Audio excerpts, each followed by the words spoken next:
Assalamualaikum and hi to Dr. Farah Adila binti Abdul Rahman.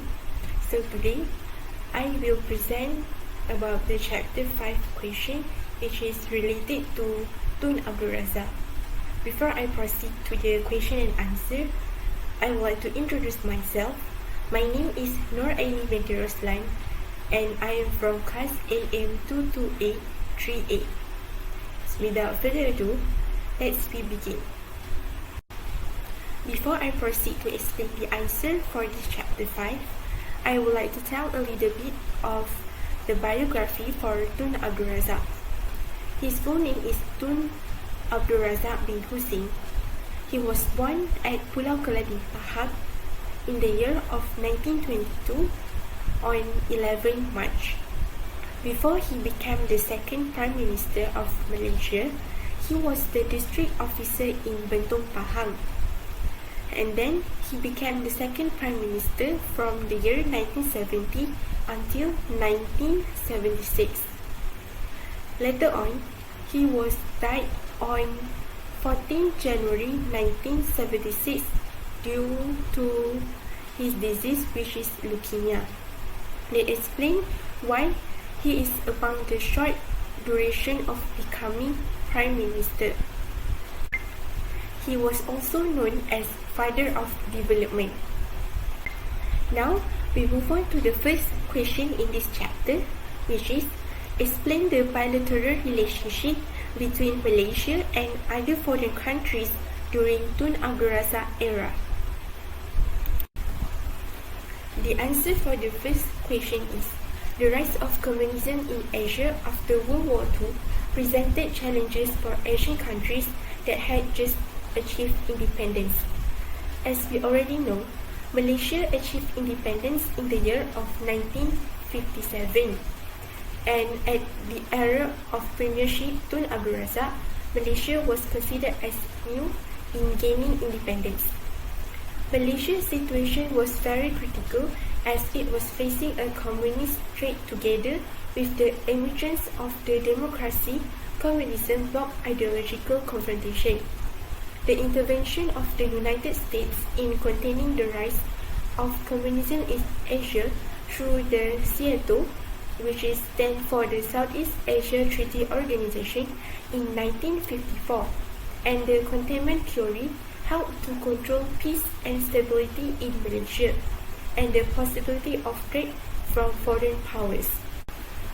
After achieving independence on 31st August 1957, Tun Abdul Razak has formulated the Malaysia's foreign policy, where Malaysia began forging diplomatic ties with neighboring countries in Southeast Asia as well as among the Commonwealth countries such as Australia, England, India, Sri Lanka, and Pakistan. Besides that, other non-Commonwealth countries like the United States and Japan. It cannot be denied that Malaysia's participation in the Commonwealth brought benefits with the adoption of the administrative system, diplomacy, education, trade, the economic system, and defense. Abdul Razak's pragmatic foreign policy led to the establishment of Malaysia-China diplomatic relations on 31st May 1974. Looking back at the early history of Abdul Razak's trip to Beijing from 28 May to 2 June 1974, his efforts to establish diplomatic relations with China also opened up important channels in the establishment of other ASEAN countries' diplomatic relations with China. The Philippines and Thailand, for instance, established diplomatic relations with Beijing in July 1975. Meanwhile, Singapore and Indonesia in 1990 and Brunei Darussalam in 1991. Abdul Razak's historic meeting with Mao Zedong, the Chinese president, together with Zhou Enlai, the Chinese Prime Minister, in Beijing at the end of May 1974, cemented a strategic history between Kuala Lumpur-Beijing relationship which exists until today. The sincerity of both leaders during the discussion process culminated in an official announcement on 31st May 1974.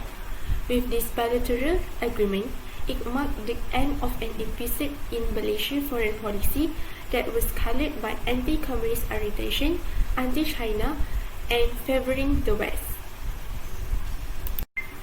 The normalization produced a Malaysian foreign policy that was based on the equal distance strategy towards outside powers. Conversely, it also highlighted China's necessary move to establish diplomatic relations with non-communist countries in Southeast Asia, which has been further strengthened now.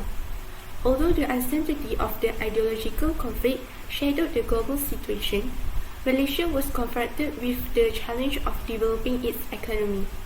Since 1930, under British rule, Malaysia has endured the Japanese occupation from 1941 until 1945, along with the communist threat. Therefore, having relations with its allies was one of the mechanisms to overcome internal and external security at that time.